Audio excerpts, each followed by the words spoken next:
So if your significant other is not making you baked goods for those times when your sweet tooth is kicking your butt, you're missing out. Definitely missing out. Those are some amazing brownies. All right, let's get to it.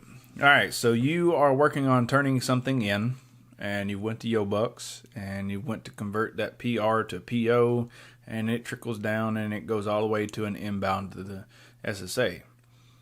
Sometimes that works. Here lately, apparently there's a lot of issues going on in the background of G-Army, and some of these processes are stopping to the point where they go from a PR to a PO, and it doesn't create the outbound delivery, or it goes all the way and creates the outbound delivery without creating the inbound delivery to the SSA.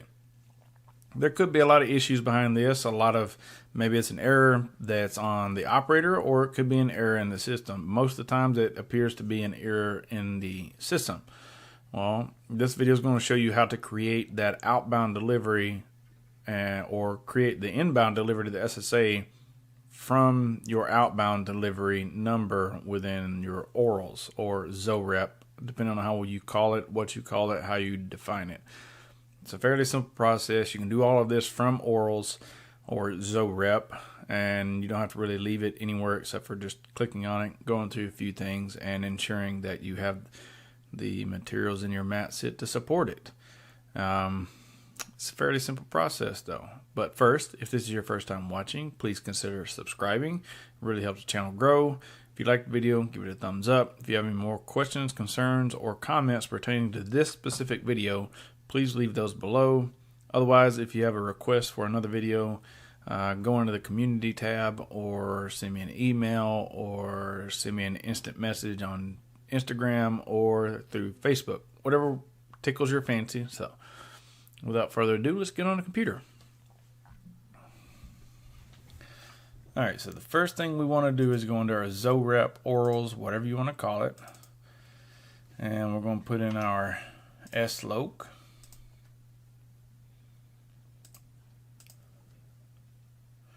Once we get in here, so I have this item right here that is not working. So we're going to scroll over, and as you can see, it's got the purchase requisition. It converted to a PO, and then it also converted to an outbound delivery number. But it did not create an inbound delivery number. This one did, but this one did not. Side note, I had to create this one as well. This is not new, and this right here is a completely different. I'm getting off topic, but this is a completely different issue that I'm working through.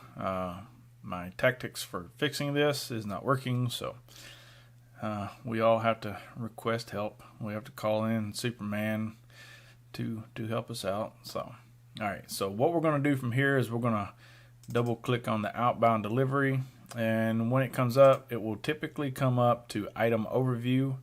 You want to click on picking, and you want to go up here and hit the little eyeglasses with a pencil, or otherwise known as display change. We're going to click on that, and it's going to give you options here. So we're going to highlight it, and then we're going to put one in. So if you don't know what your pick quantity is, all you got to do is look at your delivery quantity. They should match. So once you have that done, make sure that the entire row is highlighted, and then we're going to post goods issue. Click on that. Has been saved. You're going to click OK. As you can see, it does not show up. We don't have an option to refresh. So what we have to do is back all the way out, at least to this window. We're going to hit execute. We're going to click on it and go back in and review our report. Scroll over, and as you can see, now we have our inbound delivery to the SSA, and you can create your MRO at this point, or 1348, I believe it is. Correct me if I'm wrong. Leave it in the comments. All right, guys, as you can see, it's a fairly simple process. Like a lot of this stuff is, it's a matter of just knowing how to do it, where to go, when to go, and which one's going to work for what widget that you're widgeting on. So hopefully this helps you and gives you another tool for your kit bag, helps you in a pinch so that you're not bothering Chief when he's working on something maybe else that he needs to be working on real problems. Maybe this will help you out, figure out those little small problems, and keep from overloading the help desk. I don't know. Maybe. We'll see. Sometimes this stuff doesn't work. I teach it, and it doesn't always work. I learn it, and I try to teach it, and it still may not work. Just like the other thing I was trying to show you, it didn't work. It didn't. All right, I'm rambling. All right, guys, thanks for watching. I'll see you guys in the next one. Finish off my brownie.